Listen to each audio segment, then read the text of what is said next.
We are Geeks Not Nerds. I'm Captain Logan. And I'm Vince. Hey, Vince. Yeah. How you doing? I'm pretty good. How's Cap?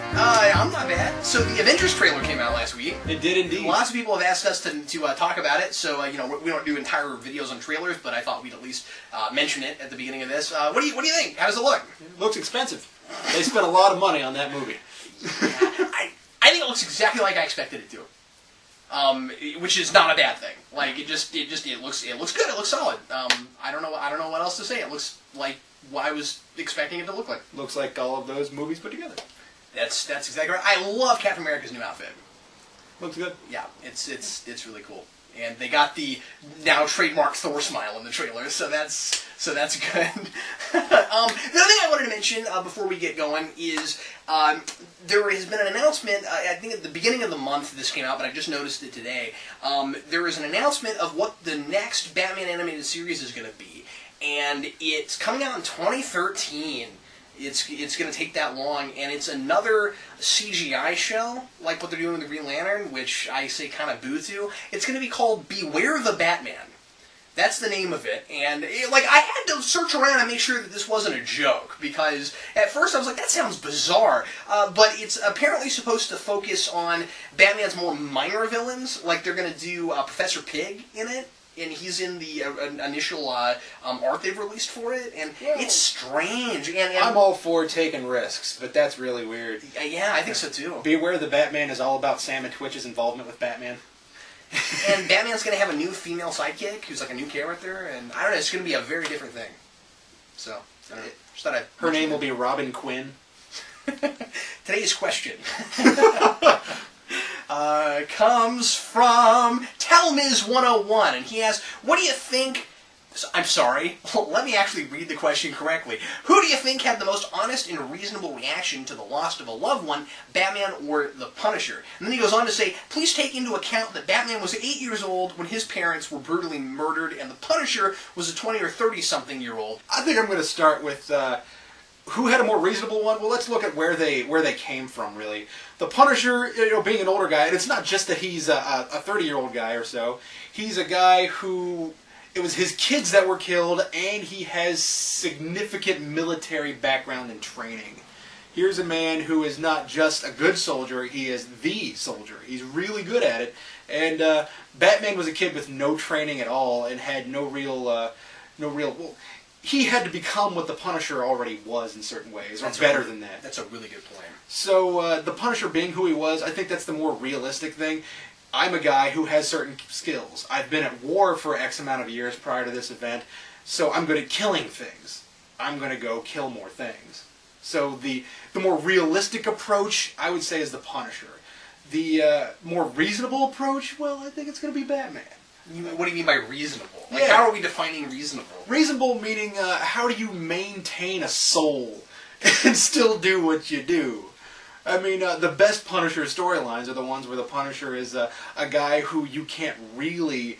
you sympathize with him because of his situation, but here's a guy that you don't want to like because he's a scary individual. So you're saying Batman spends all of his time trying to decide whether or not he is as crazy as the people he's fighting, and Punisher doesn't have to ask himself that. He knows already. Yeah, the thing about it is the Punisher is already swirling down in that pool of despair. He knows that he's one of the creatures that he hunts. Can I ask you a question that's not really related at all? Sure. Well, no, it is. Could Batman and would it make sense for Batman and Punisher to live in the same world? What I mean by that is the morality of Batman, I don't think, is all that far removed from the morality of the Punisher. What I mean is, Batman won't kill anyone. He won't use a gun. He won't because once he steps over a line, he knows he can never come back from it. And the Punisher has already done that. I don't think this morality is all that far away from each other. The way I see Batman in relation to the Punisher is going to be one of two ways, depending on how you characterize Batman. Batman is going to be like Daredevil, or Batman's going to be like Captain America. The Punisher looks at Daredevil and says, you're weak and you're worthless in the world of crime fighting. And the Punisher looks at Captain America and says, God, I wish I could be you, but I just can't do it. Oh, interesting. Mm-hmm. I mean, in fact, if you go and look in the... I believe it was in the recent Captain America Corps, and it was also in Civil War. And if you read the What If issue that had Punisher becoming Captain America post Captain America's death, you can see that every time they write the Punisher in relation to Cap, he has this extreme reverence for the Ultimate Soldier who doesn't kill. Like, you are something that I cannot. So what's his problem with Daredevil? Like how is he that much different from what Daredevil does? You know, to some extent, I think there's a certain egocentrism that happens around like a soldier. This so I'm a soldier, you're not a soldier, and you're telling me how to do my soldier duty. You have no say. I'm a soldier, you're a soldier. I understand. We're on the same playing ground. Which may not necessarily be true, but I've heard a lot of soldiers talk to each other, and there's this like understanding. In fact, at one point, this guy said, "Vince, were you in the military?" And I said, "No." And then he just had this look on his face, like, "Oh my God, how could I have made that mistake?" He's like, Wow. "You just carry yourself like you're a military man." And I was like, "Well, thanks, but I'm not." That's interesting. I didn't know that. Plus, the thing with Captain America, just story-wise, and talking about like the actual continuity of the thing, is, I mean, Captain America was around a lot earlier than the Punisher, so he probably was one of the Punisher's heroes. Mm-hmm.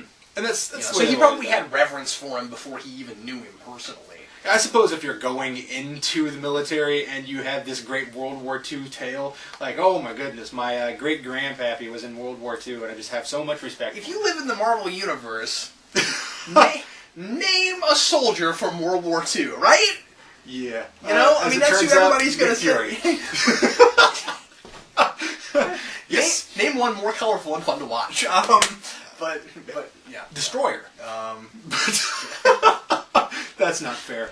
Anyway. Okay, so, but to get back to the actual question, which one makes more sense? I can tell you which one's more interesting to me. You know what I mean? Like I think the problem with the Punisher for me, and I know the question wasn't what's more interesting, but I'm going to go there for a second. The thing with the Punisher for me is, I always felt like it wasn't really a new concept, and you always talk about where Punisher came from in relation to the revenge flicks that were going on in the 80s that kind of birthed the Punisher. Well, it really wasn't a new concept. If Don Pendleton has anything to say about it, straight up ripped out from his idea of the Executioner. But anyway, you could make the argument that in a lot of ways Batman is as much birthed out of Zorro. And some other things like that. Bill Finger, the original writer, said that the first Batman story was a straight rip-off of a Shadow story. Original artist, but he certainly had more to do with creating the character than Bob Kane did, but yes. Yeah.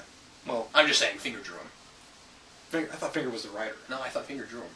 I think Bob Kane's the artist. I think so. Maybe I'm wrong. I don't know. I feel bad if I don't know that, but yeah. We'll look it up later. Yeah, anyway. But Finger said the original story was based straight up on a Shadow story. And Denny O'Neil always said that he thought that the Batman was a ripoff of the Shadow. So we have two comic book creators that have worked on Batman that have said that. So yeah, I think the difference though is that as it went on, it became something else. Oh yeah, Batman's significantly different than what the Shadow is. Yeah, and so now Batman is kind of an original thing, kind of, but he evolved, and I don't know that Punisher evolved like Batman did, because there are so many different takes of Batman too, and we've talked about that, all the different takes of the character. But I would say that in some ways it seems to me like there's almost more Punishers than there are Batman. I don't know. Maybe I'm wrong about that. I think there's a lot more potential to recreate the Punisher. Not recreate, but I think there's a greater potential to make the Punisher again and again and again and again. Well, I think the Punisher can have different motivations, and I think Batman always has the same motivation. You know, whether he's lighthearted or not, he always has the same motivation. I think if you were to make a character exactly like Batman, people would call you on it. I think people would say, "That's Batman. You did it twice. You put him in a red costume." Oh, what you get? Actually, let me say this: what you get now is people will call it Batman these days if you even have somebody who becomes a hero because his parents got murdered. I mean, like everybody is on a crusade now to come up with different backstories that don't involve somebody's family getting killed. Mm-hmm. Which isn't wholly fair. No, it's not. Considering you have to have an extreme to make a person do. Go out and put their lives on the line like that. Mm-hmm. It's sort of this interesting thing where we have Batman, who is this figure that people can call back to. We have Jesus, who is this figure that people call back to. They're like, here's a guy who gave a lot. He's a Christ figure. No, he's just a very generous guy. Is he necessarily a Christ figure? So here's a guy that suffers because he is so generous. Is he a Christ figure? I think that's what I'm saying. Is this a literary reference thing that we're coming up on? I think after Return of Bruce Wayne, he's more of a Christ figure. but in a lot of ways, you could say that about every superhero that's ever died and come back. Superman is more of a Christ figure than Batman is. Let me say that, obviously. But that's an interesting point. I mean, with not a whole lot of time left on the clock, let's actually just go back and make sure that we've answered the man's question. I think that Punisher is more realistic. I think that it's difficult to imagine someone actually doing what Batman does. I think that when he's written correctly, it's undeniably psychologically compelling. Mm-hmm. Yeah, I think that which one's more reasonable on a moral standpoint, I would have to say. Yeah, and we should definitely throw that, yeah. I think that Batman is more reasonable on a moral standpoint. It's just less realistic because we've already discussed what Punisher is. Batman is a kid whose parents got killed while he was a child and grew up trying to make himself this peak physical, mental, and just all-around peak person to be able to prevent that from happening to another person's life. And is that even possible? Well, probably not. Yeah. In some ways it is. I mean, there are certainly extraordinary people, and there certainly are people who have the stamina and endurance and emotional control to do things that you and I couldn't even imagine. Mm-hmm. Could they do it to the point where you could say, where you would ask, how did they do this? And the answer is simply, he's Batman. Mm-hmm. I don't know if that's possible. Because that's what you have with Batman. And we mentioned this before too, where you really can answer anything in Batman's world that he's capable of doing. Well, he's Batman. You know, there's like you can watch a movie and this guy's like, oh, we have to go catch the bad guy, quick! Let's get in that plane and go catch him. And suddenly he's flying a plane. You're like, really? You know how to fly a plane? You from the South Bronx, a guy who doesn't even own a car. Oh, that's a good point. You walk to work. You can fly a plane. But Batman, of course, he can fly a plane, and he knows how to, decode bombs and things like that, and everything. Yeah. Well, anyway, what do you think? What makes more sense for the origin story?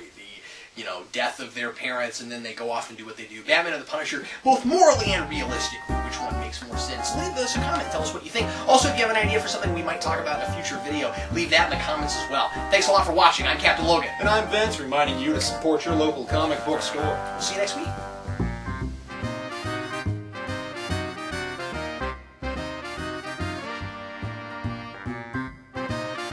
Batman Beyond versus Predator. That would be cool. I would totally do that.